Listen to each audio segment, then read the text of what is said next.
Hello കൂട്ടുകാരെ, ഞാനിവിടെ ഇന്ന് വന്നിട്ടുള്ളത് വളരെ എളുപ്പത്തിൽ തയ്യാറാക്കാൻ പറ്റിയ ബാച്ചിലേഴ്സിന് ഉപകാരപ്പെടുന്ന ഒരു സിമ്പിൾ റെസിപ്പിയുമായിട്ടാണ്. രുചിയിൽ ഒട്ടും കുറവുമില്ലാതെ വളരെ എളുപ്പത്തിലുള്ള ഈ ബിരിയാണിയാണ് ഞാനിവിടെ തയ്യാറാക്കുന്നത്. അപ്പോൾ എളുപ്പത്തിലും ടേസ്റ്റിലുമുള്ള ഈ ദം ബിരിയാണി നമുക്ക് എങ്ങനെ തയ്യാറാക്കാമെന്ന് നോക്കാം. ഇവിടെ ഞാൻ 1 കിലോ ചിക്കനാണ് എടുത്തിരിക്കുന്നത്. ഇതിലേക്ക് നമുക്ക് ഇഞ്ചിയും വെളുത്തുള്ളിയും ചതച്ചത് ഇട്ട് കൊടുക്കണം. 3/4 ടീസ്പൂൺ മഞ്ഞൾപ്പൊടിയും 1.5 ടീസ്പൂൺ മുളക് പൊടിയും 1/2 ടീസ്പൂൺ കുരുമുളക് പൊടിയും ചേർത്ത് നന്നായിട്ടൊന്ന് മിക്സ് ചെയ്യാം. ഒപ്പം ഉപ്പും ഇട്ട് കൊടുക്കാം. ഇതൊരു അരമണിക്കൂർ റെസ്റ്റ് ചെയ്യാൻ വേണ്ടി മാറ്റി വയ്ക്കാം.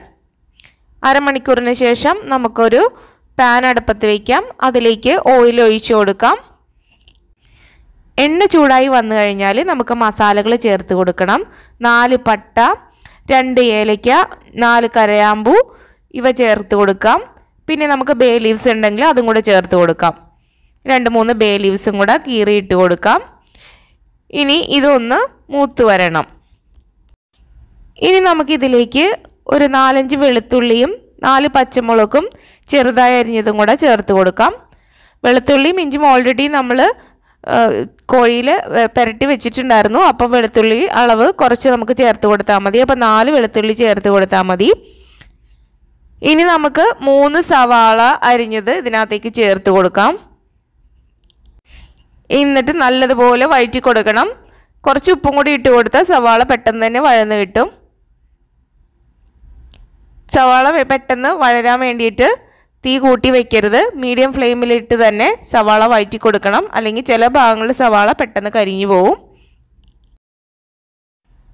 ഇപ്പോഴത്തേ നമ്മുടെ സവാളയൊക്കെ നല്ലതുപോലെ വാടി വന്നിട്ടുണ്ട്. ഈ സമയത്ത് നമുക്കൊരു 1/4 ടീസ്പൂൺ മഞ്ഞൾപ്പൊടി ചേർത്ത് കൊടുക്കാം. നല്ലതുപോലെ വഴറ്റി കൊടുക്കണം. മഞ്ഞൾപ്പൊടി നല്ലതുപോലെ മൂത്ത് വരുന്നത് വരെ ഇളക്കി കൊടുക്കാം.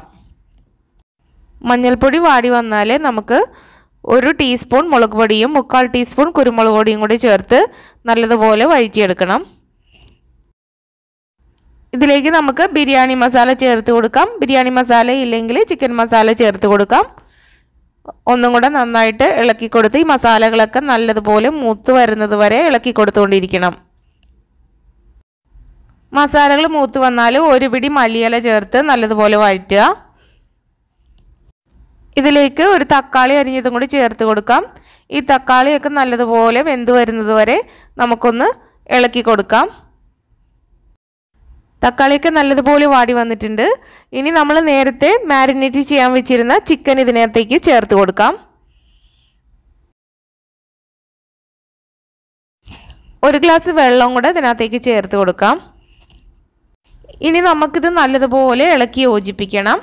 ഈ മസാലകളെല്ലാം ഈ ചിക്കൻ എമ്മലേക്ക് വരുന്ന രീതിയിൽ എല്ലാം നല്ലതുപോലെ ഇളക്കി യോജിപ്പിക്കാം. നമ്മൾ ചിക്കനിൽ ഓൾറെഡി ഉപ്പിട്ടിട്ടുണ്ട്. അതുപോലെ സവാള മുരിച്ചപ്പോൾ നമ്മൾ ഉപ്പിട്ടിട്ടുണ്ട്. അപ്പോൾ നമുക്ക് ഇപ്പോൾ ആവശ്യത്തിനുള്ള ഉപ്പായിട്ടുണ്ടാവും. ഇനി നമ്മൾ ചിക്കൻ ഒന്ന് വെന്ത് കഴിഞ്ഞതിന് ശേഷം നമുക്കൊന്ന് ടേസ്റ്റ് ചെയ്ത് നോക്കാം. കുറവുണ്ടെങ്കിൽ ആ സമയത്ത് ഇട്ടാൽ മതി. ഇനി നമുക്കിതൊന്ന് മൂടി വെച്ച് വേവിച്ചെടുക്കാം.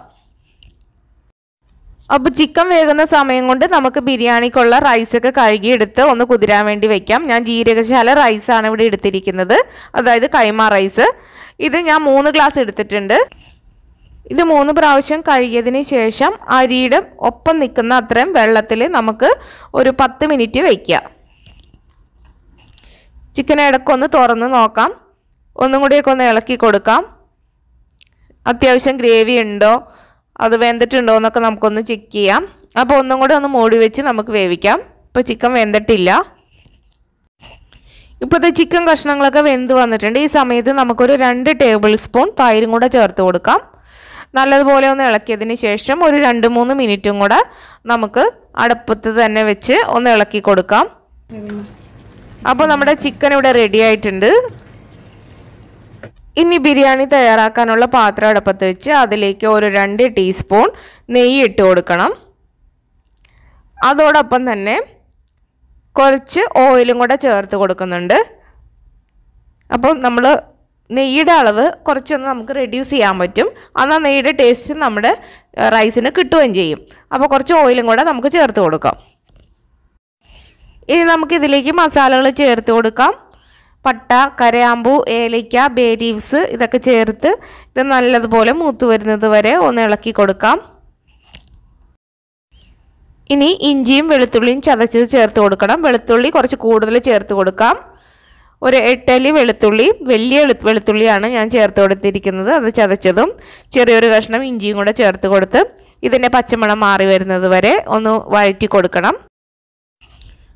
ഇനി ഇതിലേക്ക് ഒരു സവാള അരിഞ്ഞതും കൂടെ ചേർത്ത് കൊടുക്കാം. നല്ലതുപോലെ ഇളക്കി കൊടുക്കാം.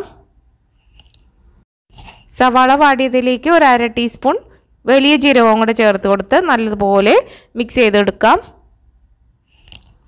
ഇനി ഇതിലേക്ക് നമുക്ക് 1 ടീസ്പൂൺ ബിരിയാണി മസാലയോ അതില്ലെങ്കിൽ ചിക്കൻ മസാലയോ ചേർത്ത് കൊടുക്കാം.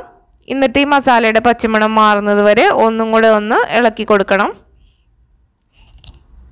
മസാല മൂത്ത് വന്നാൽ നമുക്കിതിലേക്ക് ഒരു പിടി മല്ലിയില ചേർത്ത് കൊടുക്കാം. മല്ലിയില നല്ലതുപോലെ ഇതിനകത്തിട്ട് വഴറ്റിയെടുക്കണം. ഇനി നമുക്കിതിലേക്ക് റൈസ് ഇട്ട് കൊടുക്കണം. റൈസ് 10 മിനിറ്റിന് ശേഷം ഞാൻ അതിൽ വെള്ളം വാലാൻ വേണ്ടിയിട്ട് മാറ്റി വെച്ചിട്ടുണ്ടായിരുന്നു. 10 മിനിറ്റ് കൂടുതൽ റൈസ് വെള്ളത്തിൽ ഇട്ടേക്കരുത്. റൈസ് പെട്ടെന്ന് വെന്ത് പോവും, പ്രത്യേകിച്ച് നമ്മുടെ കൈമ റൈസ് ആയതുകൊണ്ട്. ഇനി നമ്മൾ ഈ റൈസ് ഈ നെയ്യിൽ കിടന്നിട്ട് നല്ലതുപോലെ ഒന്ന് വഴറ്റിയെടുക്കണം. കുറച്ച് നേരം ഒന്ന് വഴറ്റിയെടുക്കാം. റൈസിലെ വെള്ളമൊക്കെ നല്ലതുപോലെ വറ്റി വരണം. ഇതാ ഇവിടെ നമ്മുടെ റൈസിൻ്റെ കളറൊക്കെ ചെറുതായിട്ടൊന്ന് മാറി വന്നിട്ടുണ്ട് കേട്ടോ. ഈ ഒരു പാകമായി കഴിഞ്ഞാൽ ഇത് കൂടുതലാകരുത്. അപ്പോൾ ഈ ഒരു പാകത്തിൽ എടുത്താൽ മതി. ഇതായി കഴിഞ്ഞാൽ നമുക്ക് ഇതിലേക്ക് വെള്ളം ഒഴിച്ചു കൊടുക്കണം. അപ്പോൾ 1 ഗ്ലാസ് അരിക്ക് 1.25 ഗ്ലാസ് വെള്ളം എന്ന കണക്കിലാണ് നമ്മൾ ഒഴിച്ചു കൊടുക്കേണ്ടത് കേട്ടോ. അപ്പോൾ ഞാനിവിടെ 3 ഗ്ലാസ് അരി എടുത്തിട്ടുണ്ട്. അപ്പോൾ ആ ഒരു പ്രൊപ്പോർഷനിലാണ് ഞാനിവിടെ വെള്ളം ഒഴിച്ചു കൊടുക്കുന്നത്. 1 ഗ്ലാസ് അരിക്ക് 1.25 ഗ്ലാസ് വെള്ളം എന്ന കണക്കിൽ നല്ലതുപോലെ ഒന്ന് ഇളക്കി കൊടുക്കാം. ഇനി നമുക്കിതിലേക്ക് ഉപ്പിട്ട് കൊടുക്കണം. ഉപ്പ് നമുക്ക് ഇട്ട് കൊടുക്കാം. ഉപ്പ് ഇട്ടതിന് ശേഷം ഒന്ന് ഇളക്കിയതിന് ശേഷം നമുക്കൊന്ന് ടേസ്റ്റ് ചെയ്ത് നോക്കണം.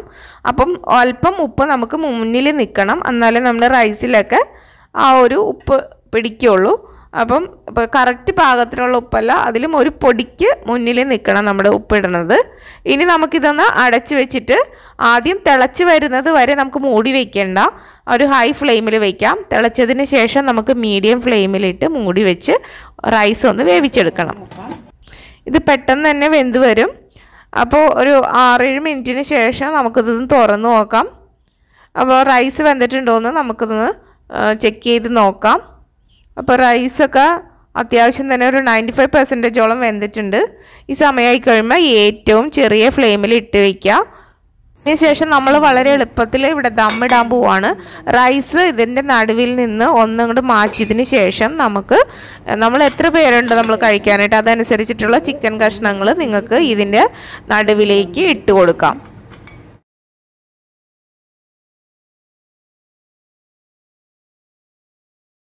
അതിനുശേഷം നമ്മൾ മാറ്റി വച്ചിരിക്കുന്ന റൈസെല്ലാം ഇതിൻ്റെ മുകളിലേക്ക് ഇട്ട് കൊടുത്ത് നമുക്കൊരു 2-3 മിനിറ്റും കൂടെ മൂടി വെച്ചിട്ട് ഒന്ന് വേവിച്ചെടുക്കും. അപ്പം തന്നെ നെയ്യ് നമുക്ക് അവിടെയൊക്കെ ആയിട്ടൊന്ന് ഇട്ട് കൊടുക്കാം. ഞാനിതിലിട്ട് കാഷ്യൂ നട്ട്സും അതുപോലെ ഓനിയനും ഒന്നും മൂപ്പിച്ച് ഇടുന്നില്ല. അല്ലാതെ തന്നെ വളരെ ടേസ്റ്റാണ് നമ്മുടെ ഈ ബിരിയാണി റൈസ്. അതുപോലെ തന്നെ വളരെ എളുപ്പത്തിലും തയ്യാറാക്കിയെടുക്കാം.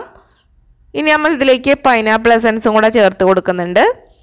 1 ടീസ്പൂൺ പൈനാപ്പിൾ എസൻസും കൂടെ ചേർത്തതിന് ശേഷം നമുക്കൊന്ന് മൂടി വെച്ച് വേവിച്ചെടുക്കാം. 2 മിനിറ്റിന് ശേഷം നമ്മുടെ റൈസൊക്കെ ഇവിടെ നല്ല പാകമായിട്ടുണ്ട്. ഇത് ഒരു 5-10 മിനിറ്റിന് ശേഷം കഴിക്കുന്നതാണ് നല്ലത്. ഇതിപ്പോൾ ഞാനിവിടെ വീഡിയോ പിടിക്കുന്ന കാരണം പെട്ടെന്ന് തന്നെ എടുക്കുന്നതാണ്. അപ്പോൾ ഒരു ഫോർക്ക് ഉപയോഗിച്ച് നമുക്കിതിൻ്റെ സൈഡിൽ നിന്നെല്ലാം ഇതുപോലെ ഒന്ന് മാറ്റി കൊടുക്കാം. റൈസൊക്കെ നമുക്ക് ഇതിങ്ങനെ സെപ്പറേറ്റ് ചെയ്യാം. അതുപോലെ പീസസും ഒന്ന് മാറ്റിയെടുക്കാം.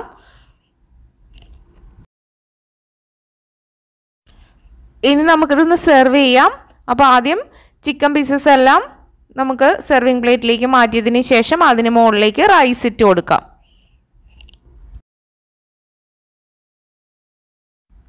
അപ്പോൾ നമുക്ക് ദം ചെയ്യാതെ തന്നെ ദം ചെയ്യുന്ന അതേ ടേസ്റ്റിൽ വളരെ എളുപ്പത്തിൽ നമുക്ക് ബിരിയാണി റെഡിയാക്കി എടുക്കാം.